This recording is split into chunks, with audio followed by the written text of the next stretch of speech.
Are you new to Lakeland? Or maybe you've been living here for a while and know very little about the history of our town?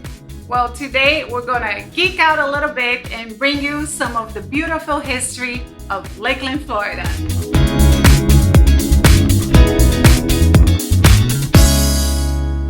The first inhabitants of Lakeland, Florida were, as you can imagine, Native Americans, namely the Tocobago, Timucua, and the Calusa tribes.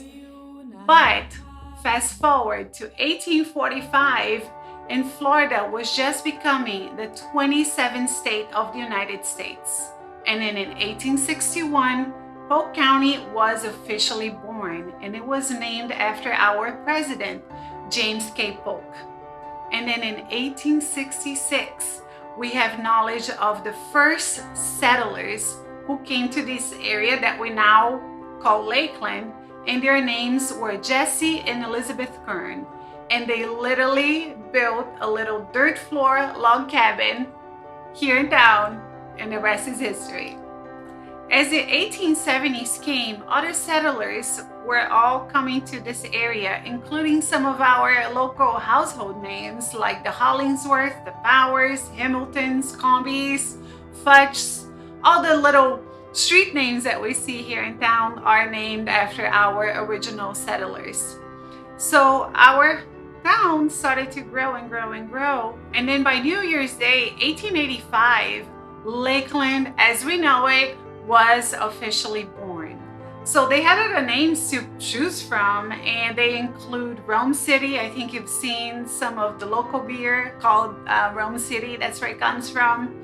Redbug, and also Monville, which is named after Abraham Mon, who is the guy who purchased the 80 acres of land. He's a native of Louisville, Kentucky, and he bought the 80 acres of land that we now know to be downtown Lakeland.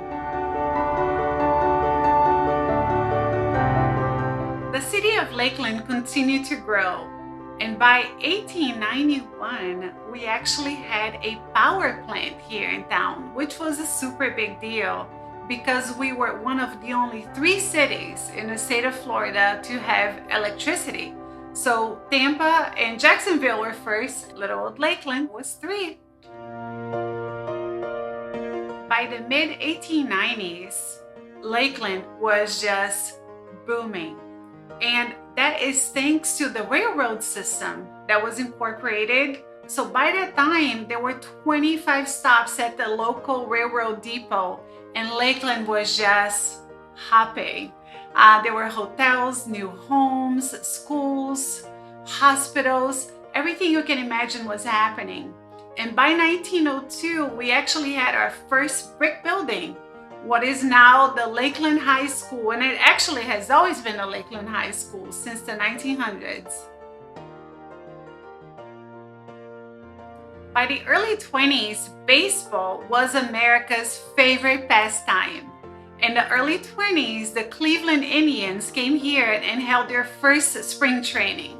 And then in 1934, the Detroit Tigers came here and held their first spring training, and they never left. In 1938, the very famous architect, Lloyd Wright, came to town, and Lakeland has never been the same since. He completely built the Florida Southern College campus, and now we have the world's largest collection of Lloyd Wright architecture. Is just a beautiful sight to behold. In 1951, George Jenkins, the founder of Publix, moved the Publix headquarters from Winter Haven to Lakeland. And the rest is history, right? Publix is now a $29 million corporation and such an amazing presence in our community.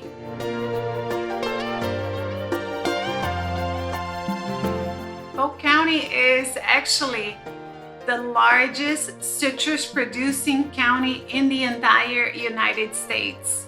And Lakeland now has over 100,000 residents. We are the largest city in between Tampa and Orlando, And as you know, we're always just a quick drive away from some of Florida's best loved attractions like Disney World, Busch Gardens, Legoland, Buck Tower, you name it, it's just a quick drive away.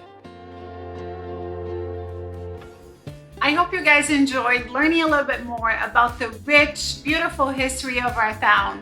As much as I did when I was putting this video together, I certainly learned a couple things that are new to me. And if you guys like our videos or just want to know more about living in Lakeland, please like and subscribe to our channel.